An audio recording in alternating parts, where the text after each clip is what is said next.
Hello dear students, last lecture में अपने coordination compounds क्या होते हैं और कोऑर्डिनेशन कंपाउंड्स को कॉम्प्लेक्स कंपाउंड्स के नाम से भी जाना जाता है।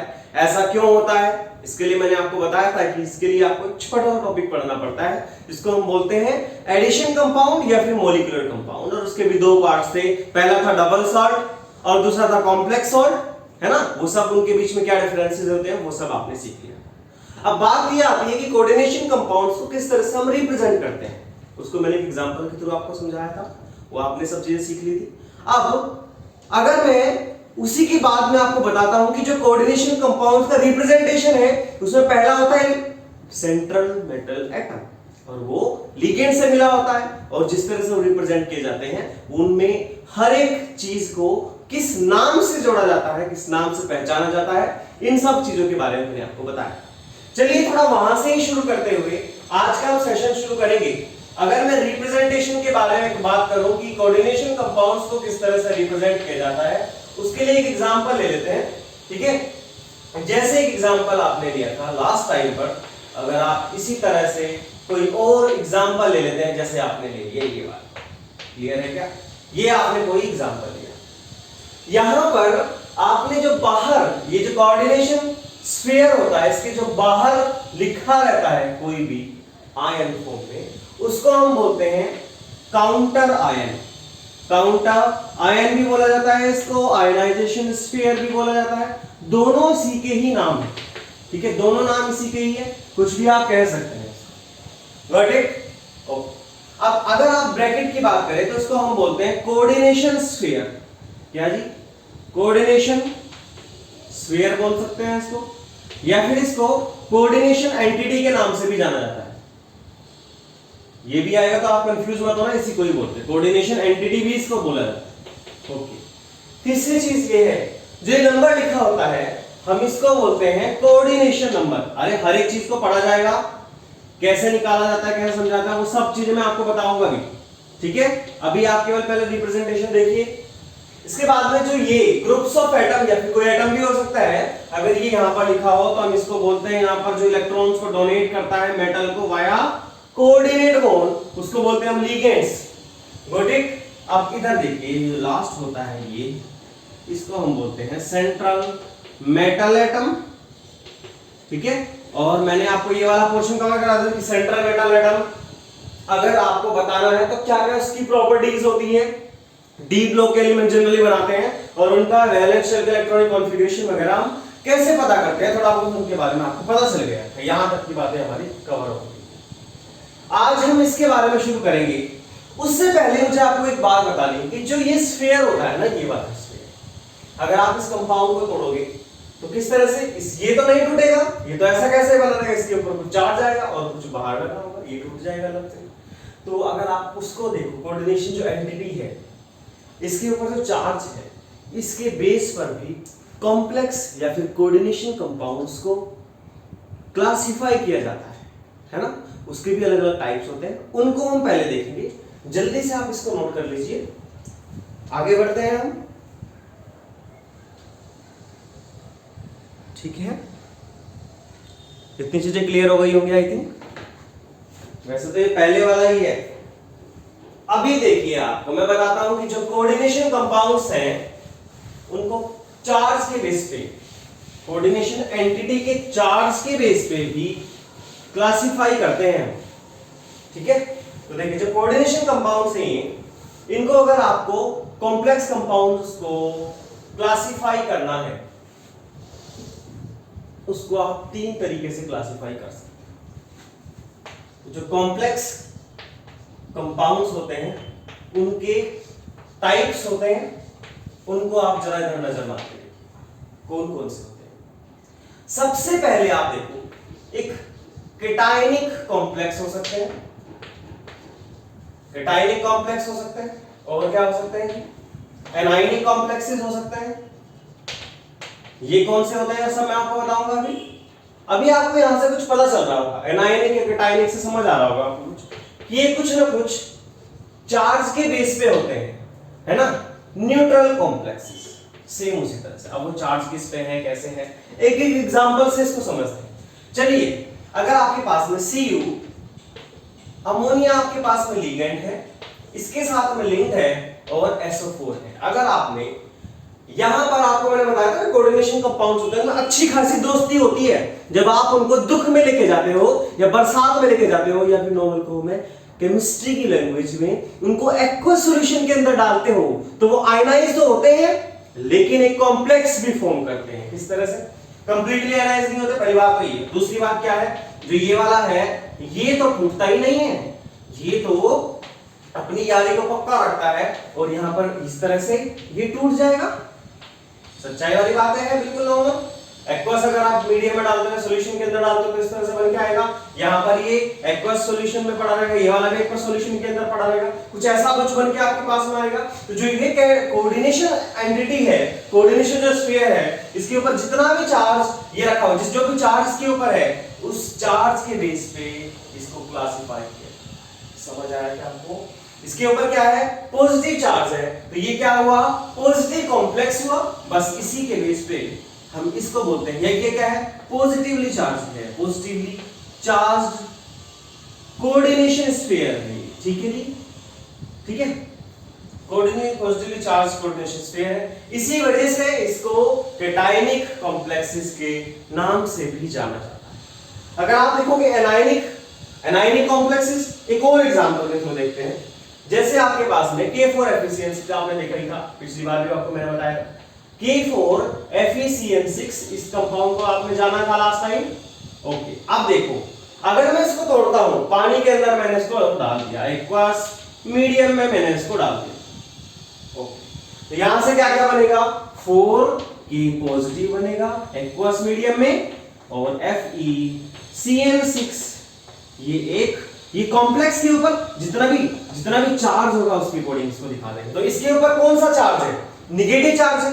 सेम उसी तरह से इसको हम बोलेंगे निगेटिवली चार्ज्ड कॉम्प्लेक्स। ठीक है, या फिर इसको हम बोल सकते हैं एनायनिक कॉम्प्लेक्स। समझ आया आपको? इतनी बातें बिल्कुल क्लियर है? ओके, अब देखिए न्यूट्रल कॉम्प्लेक्सेस कैसे हो सकते हैं। या तो वो कंप्लीटली न्यूट्रल हो, जैसे कि FeCO5 ये एक कंपाउंड हो गया है ना, या फिर निकल CO क्या 4 आपके पास में कोई कंपाउंड हो गया। अगर आप चार्ज देखोगे तो उसके ऊपर कोई भी चार्ज नहीं होता, ये कंप्लीटली न्यूट्रल होते हैं नॉर्मल तरीके से। एक और जिसमें नेट जो चार्ज है इसके ऊपर नेट चार्ज क्या है? 0 ही है, कुछ भी नहीं है इसके पास, है ना। अगर आप देखोगे इसका नॉर्मल जो चार्ज है वो कितना है? 0 है। और एक और तरीके से हो सकता है, अगर आप चार्ज देखोगे, देखो अगर आपके पास में दोनों तरह के आयंस है, both cations and anions are present, और उसके बाद में उसके पास जो नेट चार्ज आए वो भी 0 हो, तो उस तरह के कंपाउंड्स को हम बोलते हैं न्यूट्रल कंपाउंड्स। एग्जांपल के तौर पे समझिए इधर, अगर आपके पास मैं बोलता हूं PTNH3 का 4 और इसके बाहर भी कॉम्प्लेक्स लगा दिया और PTCl4, अगर आप इसको तोड़ोगे तो किस तरह से उठेगा? यहां पर देखिए, इधर देखो PT प्लेटिनम टेट्रामाइन इस तरह से कुछ बन के आएगा और इसके ऊपर डाई पॉजिटिव आएगा। इधर देखो PTCl4 डाई नेगेटिव, तो यहां पर क्या है? इतना कैटायन है और एनायंस भी प्रेजेंट है, तो दोनों है, तो ओवरऑल क्या आएगा? न्यूट्रल कॉम्प्लेक्स हो जाएगा। समझ आया आपको? मतलब मैंने एक चीज बताई है आपको, वो ये है कि अगर आप कॉम्प्लेक्स कंपाउंड्स को कोऑर्डिनेशन स्फीयर के ऊपर जो चार्ज प्रेजेंट है उसके बेस पे क्लासिफाई करोगे तो 3 तरह के बनेंगे। पहला है कैटायनिक, एनायनिक और न्यूट्रल वाला। न्यूट्रल वाला नॉर्मल अगर चार्ज उसके ऊपर है, कुछ नहीं है, 0 है ना, तो नॉर्मल ले लेंगे, उसका न्यूट्रल चार्ज। दूसरी तरह के हो सकते हैं जहां पर दोनों तरह के कोऑर्डिनेशन स्फीयर होंगे, पॉजिटिव वाला भी होगा, नेगेटिव वाला होगा। ये वाला क्या है? पॉजिटिव, ये वाला क्या है? नेगेटिव। तो आया क्या? ये बातें आपको समझ आई विद एग्जांपल? सबसे क्लियर हुआ? नोट कर लीजिए जरा इसको, नोट करिए इसको।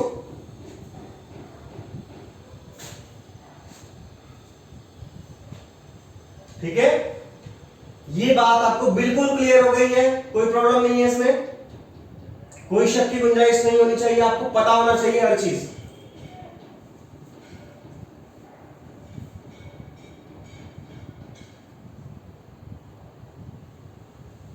Got it?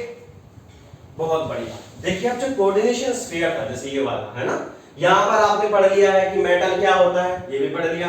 कॉम्प्लेक्स जो इसका जो कोऑर्डिनेशन एंटिटी है उसके ऊपर जो चार्ज उसके बेस पे किस तरह से क्लासिफाई करते हैं सबसे।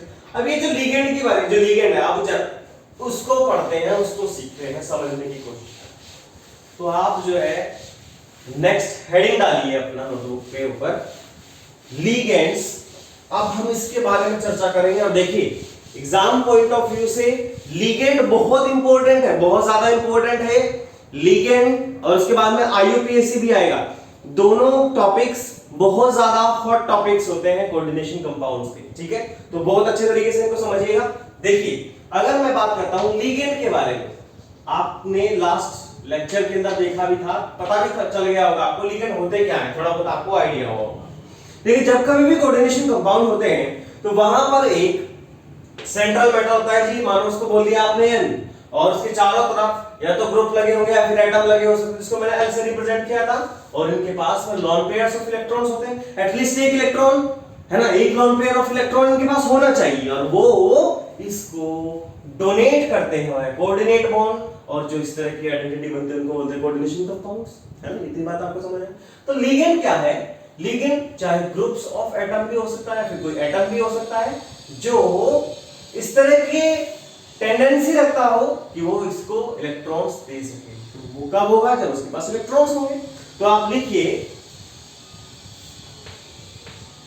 The electron rich species, the electron rich species which have at least one lone pair of electron, lone pairs of electron and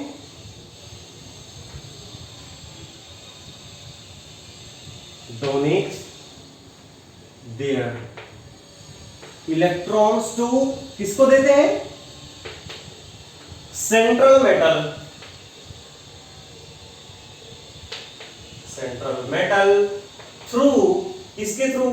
coordinate bond के थ्रू, जनरली कोऑर्डिनेट बॉन्ड के थ्रू देते हैं, ठीक है। आगे आपको सब चीजें क्लियर होती चली जाएंगी। क्या कहलाते हैं ऐसे इलेक्ट्रॉन स्पीसीज को? क्या कहते हैं?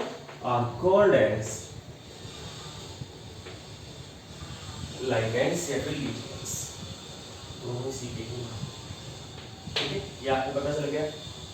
ओके, दूसरी बात एक और भी है, आप याद रखना ये चीज को, कि जब भी कोऑर्डिनेशन कंपाउंड्स है वहां पर एक तो मेटल है और दूसरा क्या है? या तो वो एटम हो सकता है ना। लिगेंड क्या क्या हो सकते हैं? या तो वो कोई एटम हो सकता है या फिर वो ग्रुप ऑफ एटम हो सकता है। ग्रुप ऑफ एटम्स में क्या क्या, जिसको हम मॉलिक्यूल बोलते हैं, है ना। या तो वो आयन हो जाए, या फिर वो न्यूट्रल मॉलिक्यूल हो जाए, न्यूट्रल मॉलिक्यूल भी वो हो सकता है। इतनी बात आपको समझ आई क्या? ठीक है। अगर इस तरह का बन के आएगा तो हम उसको बोलेंगे लिगेंड। अब लिगेंड की खास बात यह है कि इनके पास में एटलीस्ट एक लॉन पेयर ऑफ इलेक्ट्रॉन तो होगा ही, है ना। मतलब क्या है कि लिगेंड इस तरह की स्पीसीज होती हैं जिनके पास एटलीस्ट एक लॉन पेयर ऑफ इलेक्ट्रॉन हो और वो उसको डोनेट कर दें, किसको? सेंट्रल मेटल को, इसके टेंडेंसी। ये बात आपको समझ आई क्या? ठीक है। तो एक्चुअली में देखा जाए तो ये लॉन पेयर्स ऑफ इलेक्ट्रॉन्स को इसको डोनेट कर रहे हैं। और मैंने आपको लास्ट क्लास में बताया भी था, जो इलेक्ट्रॉन को डोनेट करने की टेंडेंसी रखते हैं उनको हम बोलते हैं इलेक्ट्रॉन डोनर, या फिर लुईस के अकॉर्डिंग बोलेंगे इसको लुईस बेस। समझ आया कहते हैं? मतलब आपको ये क्लियर हो जाना चाहिए कि भाई लिगेंड होते हैं इनके पास इलेक्ट्रॉन हो, कम से कम एक लॉन पेयर ऑफ इलेक्ट्रॉन्स हो और वो टेंडेंसी रखते हो मेटल को डोनेट। इतनी बात आपको क्लियर हो, जल्दी से आप इसको नोट कर लीजिए जरा।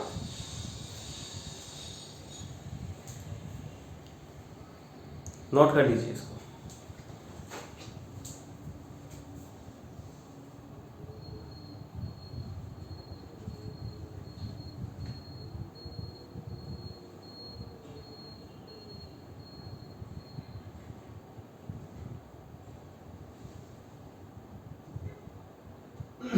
क्लियर हो गया? क्लियर हो गया आपको? ओके, चलिए अब हम लिगेंड पता चल गया, लिगेंड कितने टाइप्स के हो सकते हैं, या फिर मैं कहूं कि क्लासिफिकेशन ऑफ लिगेंड। चलिए अब उसके बारे में सीखते हैं। ठीक है, पहली बात तो आपको ये बिल्कुल क्लियर हो जाना चाहिए कि लिगेंड क्या है ना। स्टार्टिंग में ये चीज क्लियर हो गई है क्या? चलिए अब नोट डालिए, आप हेडिंग डालिए, क्लासिफिकेशन ऑफ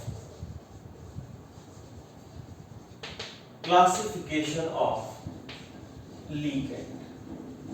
जब कभी भी आप लिगेंड्स को क्लासिफाई करोगे तो वो एक तरह से नहीं कर जाते, कई तरीके होते हैं। बॉन्डिंग के मैनर में भी देखते हैं, है ना, डेंसिटी के बारे में, चार्ज के बेस पे भी अलग अलग तरीके से हम लिगेंड्स को क्लासिफाई करते हैं। अभी आप एक चीज का ध्यान रखिए, जब भी आपको कल सिलेबस में देखा जाएगा तो दो तरह के हैं वो। पहला है on the basis of charge, on the basis of charge. पहला, चार्ज के बेस में लिगेंड कितने तरह के होते हैं वो हम पढ़ेंगे, समझेंगे उनको। ठीक है, उसके अलावा एक दूसरा जो टाइप होता है वो हमें देखना है on the basis of denticity. अब ये डेंटिसिटी क्या है इसके बारे में थोड़ा मैं बताऊंगा आपको। पहले आपको दो चीजें समझ आएगी, दो तरीके से देखना है। पहला तो चार्ज के बेस पे देखेंगे, है ना, और दूसरा हम देखेंगे डेंटिसिटी के बेस पे कोऑर्डिनेट जो लिगेंड्स होते हैं उनको हम किस तरह से क्लासिफाई करते हैं। डेंटिसिटी का मतलब होता है डोनर साइड, मतलब अगर आपके पास में कोई लिगेंड है तो उसमें कितने एटम हैं, जो एटम डोनेट करें उनको हम बोलते हैं डोनर साइड। ठीक है, अगर डोनर साइड के बेस पे आप देखोगे तो उनको बोलते हैं on the basis of denticity. अगर आप चार्ज के बेस पे देखोगे तो on the basis of charge. Charge कितने तरह के हो सकते हैं? तीन तरह के हो सकते हैं, आपको पहले ही पता है। या तो फिर वो एनायनिक हो जाए, या फिर आप इसको कह सकते हैं negatively charged ligand. Clear? Negatively charged ligand. दूसरा किस तरह के हो सकते हैं? कैटायनिक लिगेंड, या फिर आप कहें positively charged ligand, positively charged ligands. Next is neutral ligand, जिनके ऊपर कोई भी चार्ज नहीं होता, उनको हम बोलते हैं न्यूट्रल चार्ज है, न्यूट्रल लिगेंड्स, बस दैट्स इट। ठीक है, इस तरह से इनको बोला जाता है। अगर हम डेंसिटी के बेस पे देखें कितनी डोनर साइट हैं, उसके बेस पे लिगेंड्स को कुछ नामों से जाना जाता है, जैसे मोनोडेंटेट। अगर ज्यादा बढ़ जाएगी तो उनको हम बोलेंगे बाइडेंटेट, या फिर इसको पॉलीडेंटेट के नाम से जानते हैं। और इसी के अंदर ही हम बाइडेंटेट, ट्राइडेंटेट, टेट्राडेंटेट, है ना, पेंटाडेंटेट, हेक्साडेंटेट एक्सेट्रा, इस तरह से इनको देखा जाता है। और एक और कंपाउंड क्लासिफिकेशन हम देखेंगे इसके अंदर, इनको हम बोलेंगे एम्बीडेंटेट लिगेंड्स। ठीक है, इतना आप नोट करिए। चलिए सबसे पहले हम शुरू करते हैं एनायनिक लिगेंड्स की हेल्प से।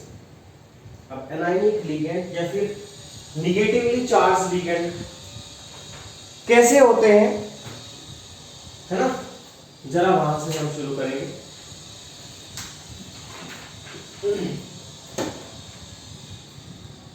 चलिए इतना नोट कर लीजिए आप।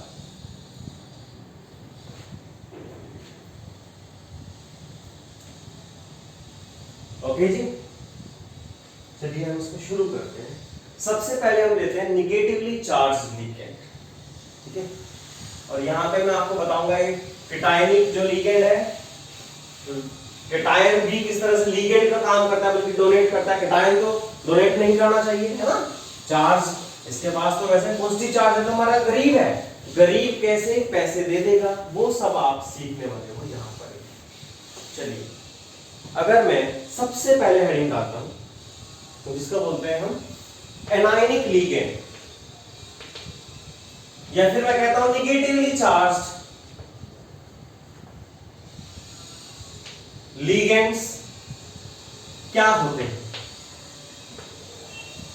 मतलब ऐसे लिगेंड्स जिनके ऊपर निगेटिव चार्ज हो, सबसे सिंपल है ना। ऐसी इलेक्ट्रॉन रिच स्पीसीज जिनके पास में निगेटिव चार्ज हो और वो टेंडेंसी रखते हो सेंट्रल मैटर को अपने इलेक्ट्रॉन्स डोनेट करने के लिए, इनको बोलते हैं निगेटिवली, है ना, या फिर निगेटिवली चार्ज लिगेंड। जैसे एग्जांपल से देख लो आप, जैसे एग्जांपल से देख लो क्या, जैसे F नेगेटिव क्या बोलते हैं, रेडिकल्स होते हैं ना, रेडिकल्स आपने सुना भी है, पेरियोडिक रिएक्शन के अंदर आपने देखा भी है, इसको बोलते हैं वैसे फ्लोराइड। यहां पर इसको नॉर्मल फ्लोराइड के बारे में पता होगा आपको, फ्लोराइड है ना। यहां पर जो इनको बोला जाता है आईपीएससी में, मैं इनको नोमेनक्लेचर जब समझाऊंगा आपको तो वहां पे बताऊंगा भी, ये चेंज हो जाता है, इसको हम यहां पर बोलते हैं फ्लोराइडो। क्या बोलते हैं जी, फ्लोराइडो। अगर Cl नेगेटिव है तो नेगेटिव चार्ज है ना, नेगेटिव से क्लोराइडो, क्लोराइडो, ठीक है। और देखो जैसे आपके पास I नेगेटिव है, पहले आप क्या बोलते थे इसको, ये आयोडाइड आयन है ना, यहां पर क्या बोलेंगे ये आयोडाइडो, ठीक है। मतलब जहां पर IDE आ जाएगा उसको आपको चेंज कर देना है IDO के अंदर, ठीक है।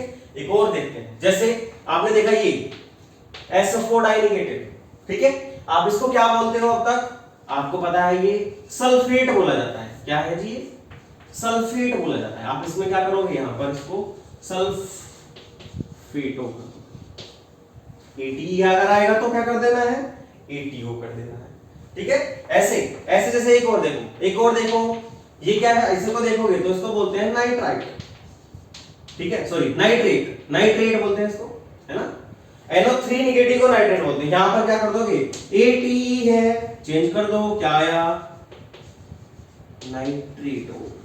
इस तरह से आप इसको नाम दोगे। मतलब एनायनिक या फिर निगेटिवली चार्ज लिगेंड वो होते हैं जिनके ऊपर निगेटिव चार्ज प्रेजेंट हो, ठीक है। ये तो आपको पता चल गया, कर लीजिए इसको आप, ठीक है। आप लिख भी सकते हो चाहे इसको नॉर्मल, ये तो बच्चों वाली बात है। लिगेंड्स हैविंग निगेटिव चार्ज और कॉल्ड एज एनायनिक लिगेंड, या फिर आप बोल सकते हो negatively charge ligand, negatively charged ligand इनको बोला जाता है। क्लियर हो गई बात, ओके। पहले आप इसको नोट करिए, ठीक है, उसके बाद में मैं आगे की चीजें बताऊं। चलिए जल्दी से नोट करिए इसको।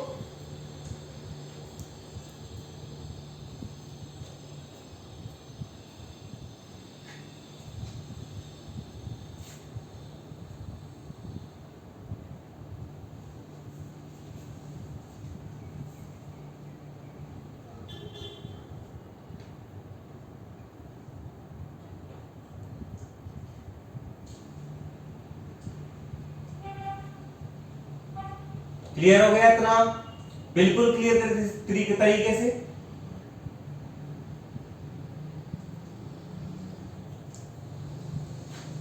Very good. चलिए अब इसके बाद में देखते हैं हम, निगेटिवली चार्ज आ गया, अब देखेंगे पॉजिटिवली चार्ज क्या होता है ना, उसके बारे में भी देखते हैं। और दूसरी बात क्या है सर, जब पॉजिटिवली चार्ज है और आप कह रहे हो कि वो इलेक्ट्रॉन दे देगा, वो तो वैसे ही पॉजिटिव चार्ज है, वो कैसे इलेक्ट्रॉन देगा। सबसे पहला सवाल तो यही आता है, अरे कीटायन का होने का मतलब है वो इलेक्ट्रॉन डोनेट कर सकता है, तभी तो उसके ऊपर पॉजिटिव चार्ज है, मतलब वो भिखारी है। अब भिखारी पैसा कैसे देगा, अगर आप इस चीज को समझ लो, भिखारी पैसा कैसे देगा। अगर आप भिखारी के पास कोई है तो वो अपने आप तो नहीं देगा, किसी और की हेल्प से देगा। सेम चीज आप ध्यान लगाओगे, कैसे, जैसे अगर आप देखो इधर देखो, आप बोलो केटायनिक या फिर पॉजिटिवली चार्ज लिगेंड क्या होते हैं। जैसे आप एक एग्जांपल से देखिए, यहां पर देखिए आप, एक एग्जांपल मैं आपको देता हूं, जैसे यहां पर N2H5 पॉजिटिव है ना, इसके बाहर भी लगा सकते हैं क्योंकि कोई दिक्कत नहीं है, इस तरह का ये लिगेंड। या फिर मैं कहूं इसको और तोड़ूंगा अच्छे तरीके से, यहां पर क्या आएगा NH3 पॉजिटिव और NH2, इस तरह का अगर आपके पास कोई कंपाउंड बना हुआ है, और ये आता क्या है और इसका नाम क्या है, इसका नाम होता है जी हाइड्रोजीनियम आयन। ठीक है, कैसे बना है ये, कैसे बना है ये, अगर आपको उसके बारे में पता करना है तो उसको कैसे करेंगे। देखिए सबसे पहले आपको इससे पता चल रहा होगा हाइड्रोजन, यहां पर हाइड्रोजन बोला है इसने NH2 NH2। अगर इस तरह से आपके पास में कंपाउंड जो होता है उसको हम बोलते हैं हाइड्रोजन, ये आपको पता है ना, आपने नाम सुना होगा। इसके पास नाइट्रोजन होते हैं जो हाइड्रोजन से इस तरह से बॉन्डेड होते हैं, तो नाइट्रोजन से बॉन्डेड होता है। इसके केस में यहाँ पर एक लोन पेयर इधर होता है और एक लोन पेयर हर एक नाइट्रोजन के ऊपर होता है। इतनी बात आपको समझ आ गई, बिल्कुल क्लियर।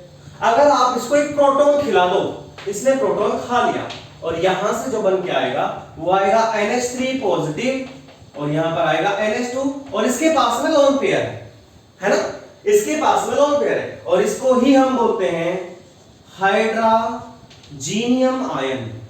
कौन सा जी? हाइड्रोजीनियम आयन। ओके, और इनको हम पॉजिटिवली चार्ज लिगेंड के नाम से भी जाता है क्योंकि इसके ऊपर पॉजिटिव चार्ज है। अब बात क्या है, ये तो भिखारी है ही, इसमें तो कोई दिक्कत ही नहीं, इसके पास तो इलेक्ट्रॉन लुट चुके, इसमें तो सारा पैसा लुट चुका। लेकिन अगर आपको भिखारी से भी पैसा लेना है जबरदस्ती, क्योंकि मैंने कह दिया ना, अब तो मैंने कह दिया वहां से कहीं ना कहीं से होगा ही, तो वो क्या करेगा, अपने आप तो नहीं देगा लेकिन उसके जो सगे संबंधी है वहां से कुछ इकट्ठा करके दे दे। जैसे आपके पास में ये इलेक्ट्रॉन है ना, ये कोई कंपाउंड है, यहां पर पॉजिटिवली चार्ज है और मैंने बोला है कि ये कैटायनिक लिगेंड है तो होगा ही। तो आप यहां से देखो, ये तो इलेक्ट्रॉन नहीं दे सकता, लेकिन इसकी जो साइड में जो इसका सगा संबंधी है जिससे वो जुड़ा हुआ है, इसके पास में लोन पेयर्स ऑफ इलेक्ट्रॉन्स है। अगर इसके पास में लोन पेयर्स ऑफ इलेक्ट्रॉन है और वो मेटल को देगा तो वो कहां से देगा, यहां से दे सकता है क्या? नहीं, यहां से देगा। तो जो डोनेटर जो डोनेट करेगा वो कहां से करेगा, यहां से। ये लोन पेयर जो है वो डोनेट करेगा। These lone pairs can be donated, these lone pairs can be donated.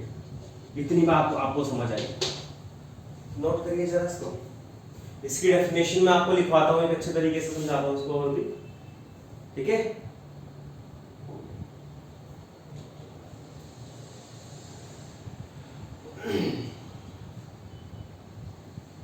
मतलब हाइड्रोजीनियम आयंस पॉजिटिवली चार्ज लिगेंड की तरह बिहेव करते हैं।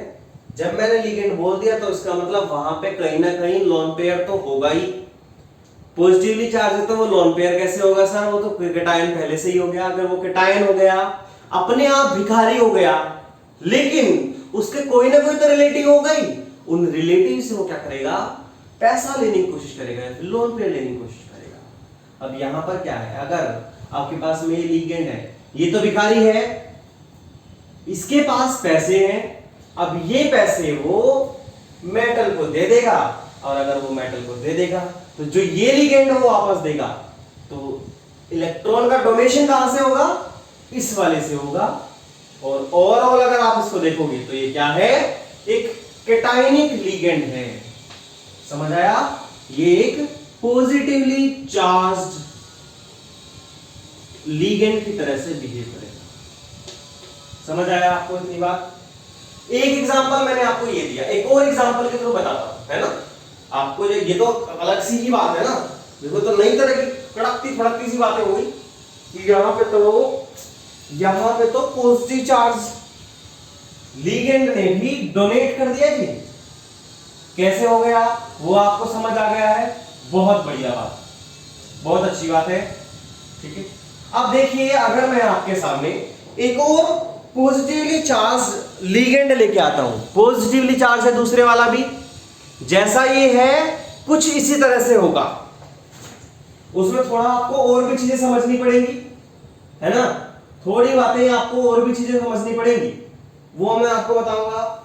इसको आप जल्दी से नोट कर लीजिए पहले, ठीक है।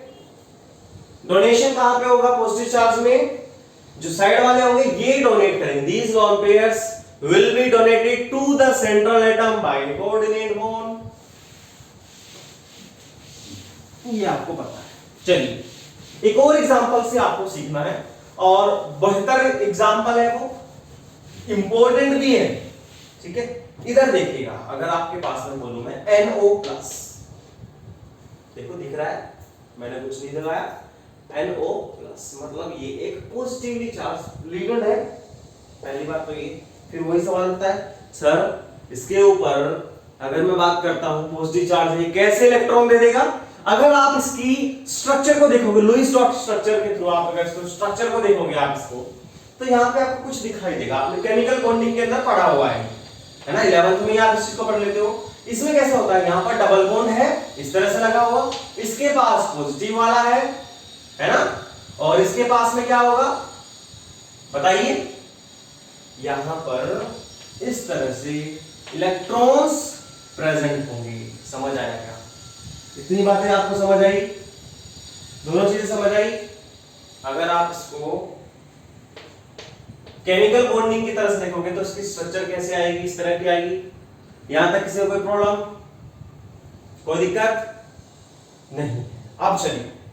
अब चलिए अगर मैं इसमें एक बात आपको कहूं कि यहां पर ये पॉजिटिवली चार्ज है, मतलब ये भिखारी है और ये बैठा अंबानी, ये क्या करेगा, अरे ले बेटा ये जो मेरे पास लोन पेयर हैं इनको तू ले ले, आज ले इनको हो तू ले ले, ऐसे कर देगा ये। अगर ये इस तरह से इलेक्ट्रॉन देगा तो यहाँ पर कुछ बॉन्डिंग होगी, है ना, वो आपको पता ही है, एक तरह कोऑर्डिनेट बॉन्डिंग बनता है। अगर आप इसको देखोगे तो यहाँ पर इस तरह से पॉजिटिव एंड ये हट जाएगा और यहाँ पर इलेक्ट्रॉन बाकायदा बने रहेंगे। इस तरह से आपके पास में कंपाउंड्स बन गया। आपको इतनी बात समझ आई क्या? आपको इतनी बात समझ आई? यहाँ पर इसने यहाँ पर क्या करा, ये इलेक्ट्रॉन्स को इसको दे दिया तो इसके ऊपर कौन सा चार्ज है, पॉजिटिव चार्ज आ गया। इस तरह से ये कंपाउंड बन के आपके सामने आया है। अब यहाँ पर अगर मैं बोलता हूं पहली स्पीसी तो ये वाली है, N के ऊपर पॉजिटिव चार्ज है, दूसरा इस तरह से बन के आया, तीसरा दूसरा जो है वो है इस तरह से। अगर मैं आपसे पूछता हूं विच वन इन दोनों में से, which one is more stable, stable कौन सी है बताइए? यहां पर अगर आप देखोगे तो कौन सा ज्यादा स्टेबल है, जरा अपने दिमाग के घोड़े दौड़ाइए और आपने कोऑर्डिनेशन केमिकल बॉन्डिंग के अंदर आपने इस चीज को पढ़ा भी हुआ है कि इन दोनों में ज्यादा स्टेबल कौन होगा। जरा एक बार आप अपने आप दिमाग लगाइए, ए या बी में से कौन ज्यादा स्टेबल होना चाहिए? सोचो।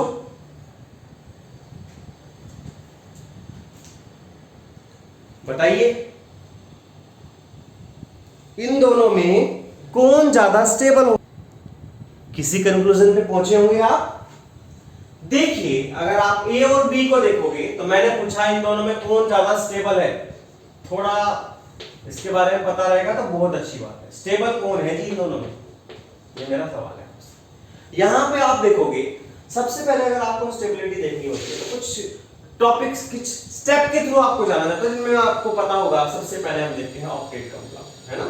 देखिए अगर आप इनका ऑक्टेट कंप्लीट देखोगे तो देखो 1 2 3 4 5 6 7 8, इसके पास 8 इलेक्ट्रॉन है, मतलब इसका ऑक्टेट जो है वो कंप्लीट है। कोई दिक्कत की बात नहीं है, इसका ऑक्टेट जो है कंप्लीट।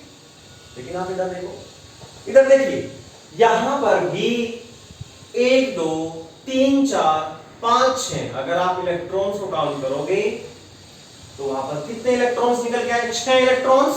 इसका मतलब इसका ऑक्टेट कंप्लीट नहीं है। ये बात आपको समझ आई है ना?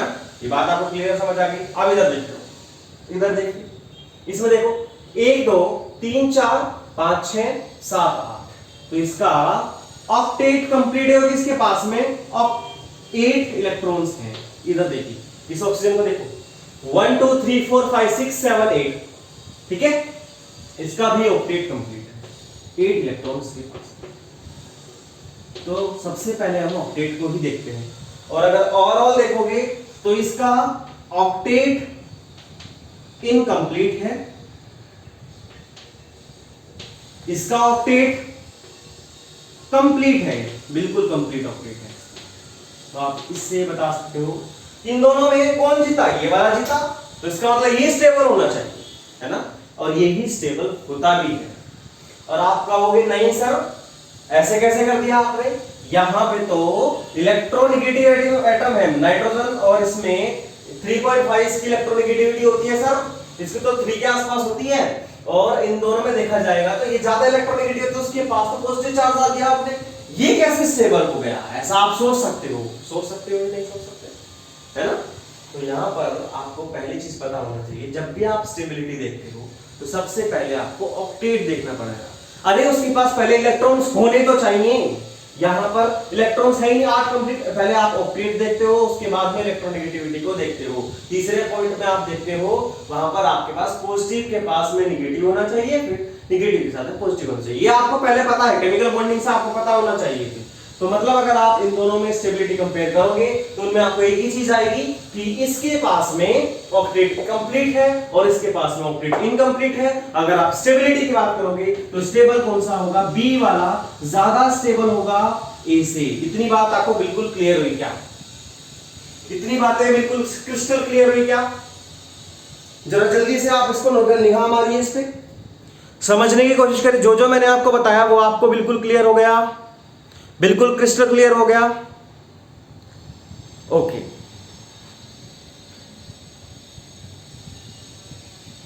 अब देखिए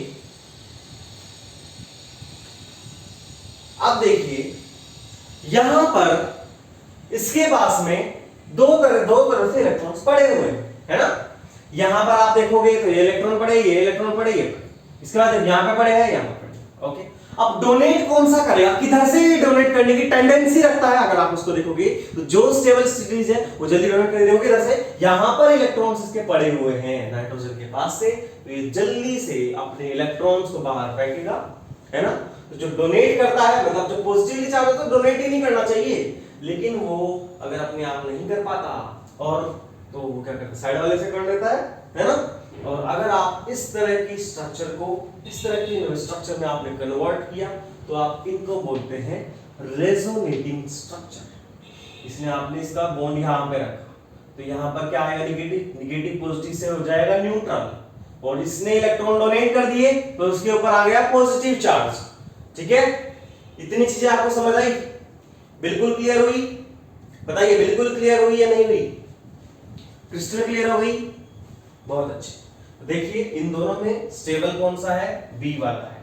कैसे, क्योंकि इसका ऑक्टेट कंप्लीट। अब दूसरी बात क्या है, अगर ये इलेक्ट्रॉन डोनेट करेगा तो इलेक्ट्रॉन डोनेट यहां से करने की कोशिश करेगा। देखिए इधर देखिए इस तरह से ये इलेक्ट्रॉन को डोनेट करेगा, यहां से इलेक्ट्रॉन डोनेट करेगा, तो जो इलेक्ट्रॉन डोनेशन होगा बाय दिस साइड, यहां से वो इलेक्ट्रॉन्स को डोनेट करेगा। और ये बेहद इंपॉर्टेंट है, आप बिल्कुल इसको क्लियर कर रहे हैं। ठीक है, इतनी बातें आपको समझ आई? तो एक बार जल्दी से आप इसको नोट करिए। इसके बाद में मैं आपको बताता हूं कि एक जो कंपाउंड बन के आता है, और कई बार वो क्वेश्चन पूछता भी है इसको, है ना, वो मैं बताऊंगा आपको। देखिए आपको ये चीज यहां से क्लियर हो गई है कि जो पॉजिटिवली चार्ज लिगेंड होते हैं ना, वो भी इलेक्ट्रॉन्स को डोनेट करते हैं। आपने दो एग्जांपल्स की हेल्प से वो देख लिया है। और नॉर्मल एक सांस में देखने के लिए तो लगता है कि भैया नहीं करने चाहिए, कैसे कर दिए। ठीक है, जल्दी से आप इसको नोट करो, फिर हम आगे बढ़ते हैं।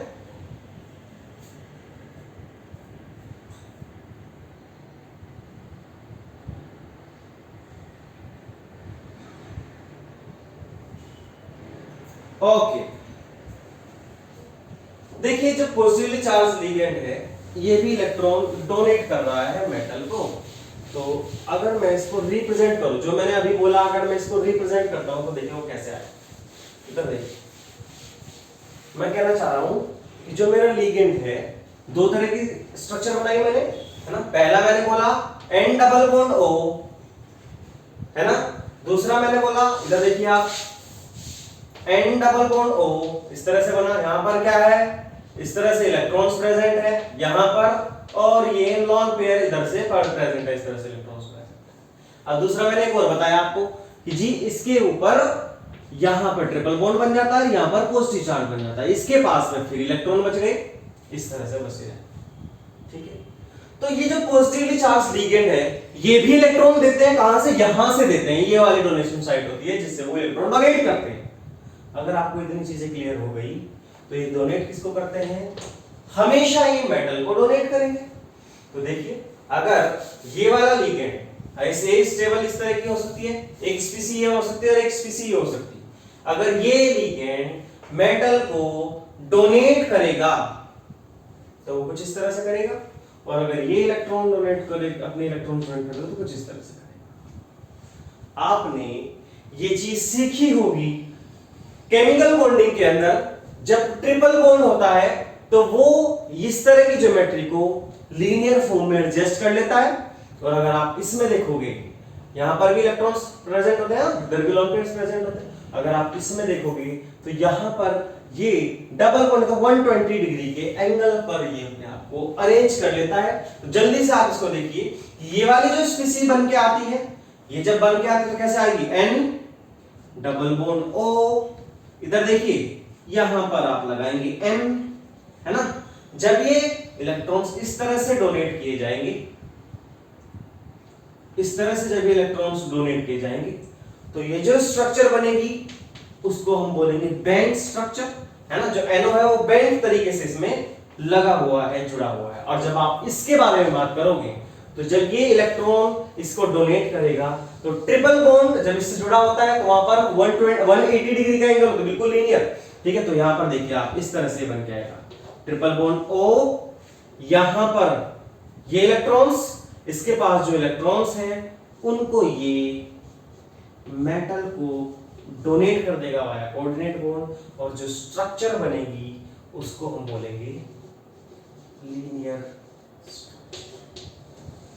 ठीक है, लीनियर NO। जब भी NO जुड़ेगा तो किस तरह से जुड़ेगा, लीनियर फैशन के अंदर जुड़ेगा, ठीक है जी।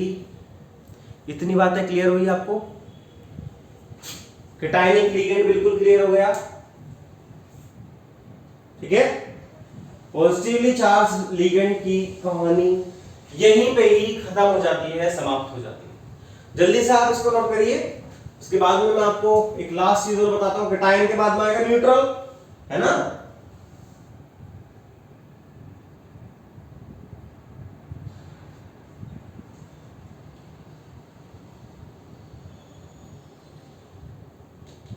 नोट कर लिया, ओके। चलिए अब इसके बाद में जाते हैं न्यूट्रल जो लिगेंड्स होते हैं वो कैसे होते हैं, क्या होते हैं, उसके बारे में जरा तसल्ली से चर्चा करें। जब इधर देखिएगा आप, जब भी आप तीसरे टाइप की बातें करेंगे उनमें हम देखेंगे कि न्यूट्रल लिगेंड्स कैसे होते हैं, है ना। मतलब इनके ऊपर कोई चार्ज नहीं होगा, नो नेट चार्ज होगा, है ना, नो चार्ज प्रेजेंट होगा। लेकिन जब चार्ज नहीं है तो कैसे इलेक्ट्रॉन देंगे, तो वो लोन पेयर्स के through, loan pairs will be present, ठीक है। ये आपको चीज समझ आती है, एग्जांपल से आप समझिए, है ना। ये तो नाम से ही पता चल जाता है, इसमें कोई बड़ी बात ही नहीं है, सोचने की बात ही नहीं थी। इधर देखिए जनाब, जैसे मैं एक एग्जांपल लेता हूं H2O, वाटर बोलते हैं इसको हम, है ना। और इसके पास में अगर देखेंगे तो यहां पर लोन पेयर प्रेजेंट होते हैं इस तरह से। तो ये जब भी इलेक्ट्रॉन्स को डोनेट करेगा तो एक ही पेयर को करेगा, तो इसको ही कर देगा, है ना। तो इसका एक नाम होता है केमिस्ट्री के लैंग्वेज में, आप इसको समझ के चलिए, एक्वा, ठीक है। एक्वा के नाम से जाना जाता है ये, इससे इलेक्ट्रॉन डोनेट करते हैं। और कौन कौन से होते हैं न्यूट्रल लिगेंड्स, और कौन कौन से, कार्बोनिल, CO, कार्बोनिल, ठीक है। इसके ऊपर भी कोई चार्ज प्रेजेंट नहीं होता, लेकिन फिर भी ये देता है, वो मैं आपको थोड़ा बहुत बताऊंगा अभी। देखिए एक और देखिए, ये क्या है, अमोनिया, यहां पर क्या बोलेंगे इसको, अमीन, यहां पर ध्यान रखना डबल M आता है, ठीक है। आपको ये चीजें जब मैं यूपीएससी समझाऊंगा वहां पर थोड़ा और भी बताऊंगा, ये काम भी आएंगे, आपको समझ भी आएगा आपको ये चीजें, ठीक है। एक और देखो, एक और कंपाउंड बिल्कुल न्यूट्रल होना चाहिए, क्या इसके ऊपर कोई चार्ज है ना, लेकिन फिर भी इसके पास लोन पेयर इलेक्ट्रॉन्स हैं, और इसको हम बोलते हैं फोस्फीन, नाम याद रखना जी इसका, फोस्फीन के नाम से भी ये जाना जाता है। इतनी बातें आप पहले नोट करिए, ठीक है, इतनी बातें आपको पता होनी चाहिए। मतलब आपको ये पता चल गया कि जब भी आप न्यूट्रल लिगेंड्स के बारे में बात करोगे तो किस कौन कौन से उनके नाम है। एक्वा पहला, कार्बोनिल है ना, कार्बोनिल, अरे इसके ऊपर लिगेंड ये इलेक्ट्रॉन्स प्रेजेंट होता है, ठीक है, बताऊंगा मैं अभी आपको। इतनी बातें आपको समझ आई, इधर आई, समझ आई, बहुत अच्छी। अब देखिए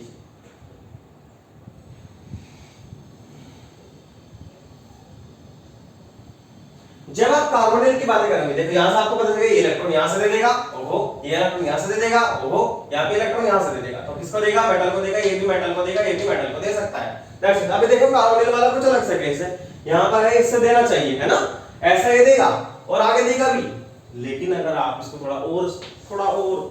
थोड़ा सा एक्सप्लेन कर देता हूं, इसको आप समझ लीजिएगा, हल्का सा समझने की जरूरत होती भी है।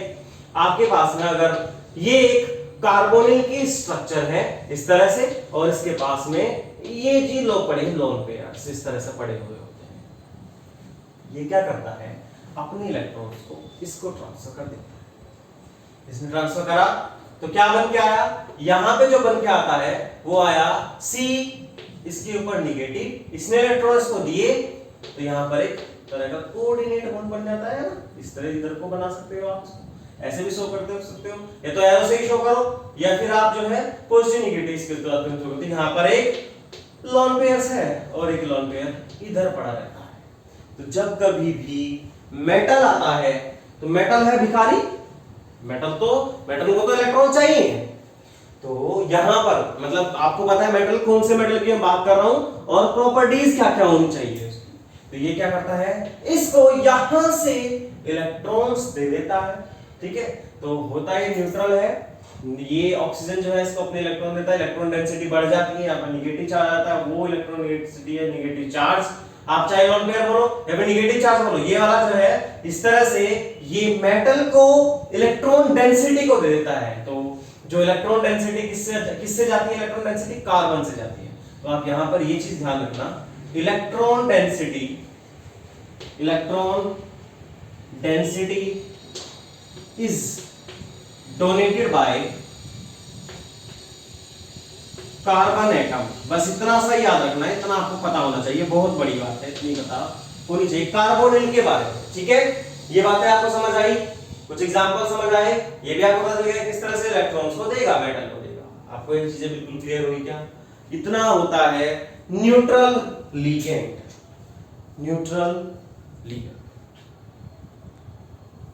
ओके जी, नोट कर लीजिए इसको।